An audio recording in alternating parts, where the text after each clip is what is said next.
18 सितंबर की दोपहर लेबनान से सीरिया तक एक के बाद एक हजारों धमाके हुए। लेबनान के कई शहरों में घरों, सड़कों और बाजारों में लोगों की जेब और हाथ में रखे पेजर अचानक फटने लगे। धमाकों का ये सिलसिला तकरीबन 1 घंटे तक चला। इसमें 11 लोगों की मौत जबकि 3000 से ज्यादा लोग जख्मी हुए। घायलों में ईरानी राजदूत भी शामिल हैं। मीडिया रिपोर्ट्स के मुताबिक ये सीरियल ब्लास्ट हिजबुल्लाह को निशाना बनाकर किए गए थे। हिजबुल्लाह ने इन सीरियल धमाकों का आरोप इजराइल पर लगाया है। लेबनान के ज्यादातर इलाके में आतंकी संगठन हिजबुल्लाह का कब्जा है। इस संगठन ने अपने लड़ाकों को हैकिंग और हमलों के खतरे से बचने के लिए मोबाइल फोन का इस्तेमाल न करने की हिदायत दी है। इसी वजह से यहाँ ज्यादातर लोग पेजर का इस्तेमाल करते हैं। अब ऐसे में सवाल उठता है कि 21वीं सदी में भी हिजबुल्लाह 60 के दशक में इस्तेमाल होने वाली डिवाइस पेजर्स का इस्तेमाल क्यों करता है। इस सवाल का जवाब एक किस्से में छिपा है। ये बात है मार्च 1966 की।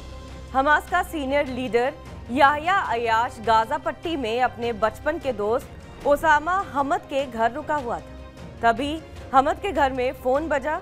अयाश से कहा गया कि उसके पिता का फोन है, वो उससे बात करना चाहते हैं। अयाश ने जैसे ही बात शुरू की, फोन में तेज धमाका हुआ और वो मारा गया।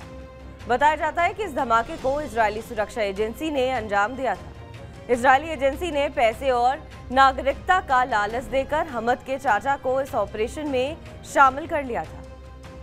एक सेल्यूलर फोन ओसामा हमद के घर लगाया गया जिसमें 15 ग्राम RDX लगा हुआ था। विस्फोटक इलेक्ट्रॉनिक सर्किट से जुड़ा हुआ था।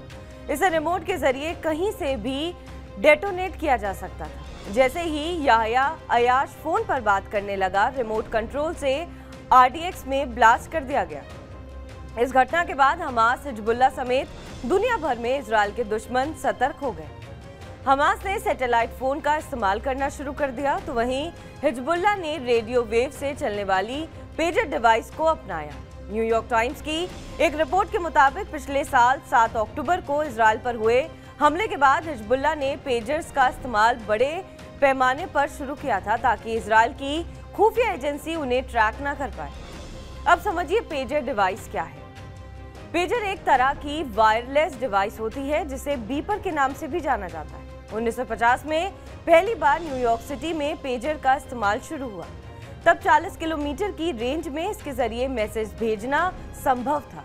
1980 का दशक आते आते पूरी दुनिया में इसका इस्तेमाल होने लगा। पेजर की स्क्रीन आमतौर पर छोटी होती है जिसमें लिमिटेड कीपैड होते हैं। इसका इस्तेमाल 2 तरह से मैसेज भेजने के लिए होता है। पहला वॉइस मैसेज जबकि दूसरा alpha numeric message. Media reports में दावा किया जा रहा है कि लेबनान में जो पेजर्स विस्फोट हुए हैं वो अल्फा न्यूमेरिक हैं।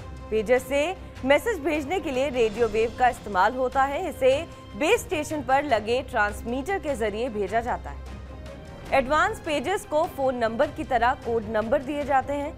उस कोड को डायल करने पर सिर्फ उसी पेजर में मैसेज ट्रांसफर होते हैं। ये बातचीत का बेहद सुरक्षित माध्यम होता है जिससे आसानी से कोई सुरक्षा एजेंसी ट्रेस नहीं कर सकती। इस तरह की डिवाइस को ट्रेस करने के लिए उसकी रेंज में होना जरूरी है। पेजर में ना GPS होता है और ना ही इसका IP एड्रेस होता है जिससे इसे मोबाइल फोन की तरह ट्रेस किया जाए। पेजर का नंबर बदला जा सकता है जिसके चलते इसे इस्तेमाल करने वाले की लोकेशन ढूंढना आसान नहीं होता है। पेजर की खासियत है कि इसकी बैटरी एक बार चार्ज होने पर हफ्ते भर चलती है जबकि मोबाइल को 1 या 2 दिन में चार्ज करना होता है। इसलिए ये डिवाइस दूर दराज के इलाकों के लिए मुफीद है जहाँ इलेक्ट्रिसिटी नहीं होती। साल 2000 के बाद वॉकी टॉकी और मोबाइल फोन आने के बाद पेजर्स का इस्तेमाल तकरीबन खत्म हो गया था। लेकिन हिजबुल्लाह और हमास जैसे तमाम आतंकी संगठन और खुफिया एजेंसी अभी भी पेजर्स का इस्तेमाल करती हैं। लेबनान में पेजर्स ब्लास्ट को लेकर 2 तरह की थ्योरी है। अमेरिकी मीडिया हाउस CNN के मुताबिक ऐसा हो सकता है कि पेजर्स को हैक कर उनमें लगी लिथियम बैटरीज को ओवरहीट कर डिटोनेट कर दिया गया हो। हालांकि ये संभावना ना के बराबर है। अमेरिका के national security analyst David Kennedy के मुताबिक जिस तरह के धमाके हुए हैं वो डिवाइस हैक कर बैटरी को ओवरहीट कर देने की वजह से नहीं हो सकते। जबकि दूसरी थ्योरी के मुताबिक ये अनुमान लगाया जा रहा है कि पेजर्स की सप्लाई के दौरान या मैन्युफैक्चरिंग के दौरान उनमें विस्फोटक लगाए गए हों। जो तभी डिटोनेट हों जब उन पर एक खास तरह का मैसेज पहुंचे। एक्सपर्ट्स को इसकी आशंका ज्यादा लग रही है। हिजबुल्लाह को हाल ही में ताइवानी कंपनी ने पेजेस सप्लाई किए थे। हो सकता है कि इन पेजेस में 10 से 20 ग्राम के हाई ग्रेड मिलिट्री विस्फोटक लगाए गए हैं।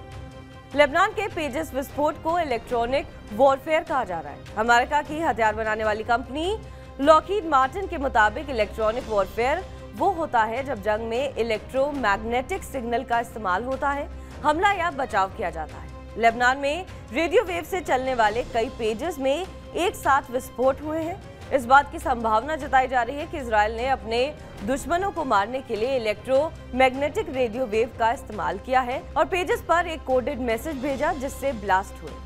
न्यूयॉर्क टाइम्स की रिपोर्ट के मुताबिक सेकेंड वर्ल्ड वॉर के समय से ही दुश्मनों के खात्मे के लिए इलेक्ट्रॉनिक वॉरफेयर का तरीका अपनाया जा रहा है। इस टेक्नोलॉजी के जरिए दुश्मन देशों के ड्रोन, जैमर या फाइटर जेट को धोखा देकर उलझाया जा सकता है। हाल ही में रूस यूक्रेन जंग में इलेक्ट्रॉनिक वॉरफेयर का खूब इस्तेमाल हुआ। 2022 के अंत में यूक्रेन ने रूस के 400 सैनिकों को मारने का दावा किया जो एक ही जगह पर छिपे थे। यूक्रेन ने बताया कि रूसी सैनिक मोबाइल का इस्तेमाल कर रहे थे जिससे उनकी लोकेशन ढूंढना आसान था। हिजबुल्लाह पर हुआ यह हमला पहले से काफी अलग है। हो सकता है कि इजरायली खुफिया एजेंसी ने हिजबुल्लाह को मानसिक तौर पर कमजोर करने के लिए ये हमले कराए हों। इसके जरिए इजरायल ने मैसेज दिया है कि उसका खुफिया तंत्र टेक्नोलॉजी इतनी मजबूत है कि वो कहीं भी कभी भी अपने मिशन को अंजाम दे सकता है। लेबनान की इकोनॉमी बेहद कमजोर है, मेडिकल फैसिलिटीज भी दुरुस्त नहीं है। ऐसे में इस तरह के हमले से वहां के लोगों में हिजबुल्लाह के खिलाफ नेगेटिव सेंटिमेंट पैदा होंगे। इस तरह लेबनान के लोग हिजबुल्लाह का विरोध करना शुरू कर देंगे। इस तरह हिजबुल्लाह का नेटवर्क खत्म करने में इजरायली फोर्स को आसानी होगी। बहरहाल इस खबर पर आपका क्या कुछ कहना है हमें कमेंट करके जरूर बताएं। बाकी देश और विदेश की तमाम बड़ी खबरों के लिए आप देखते रहें TV9 डिजिटल।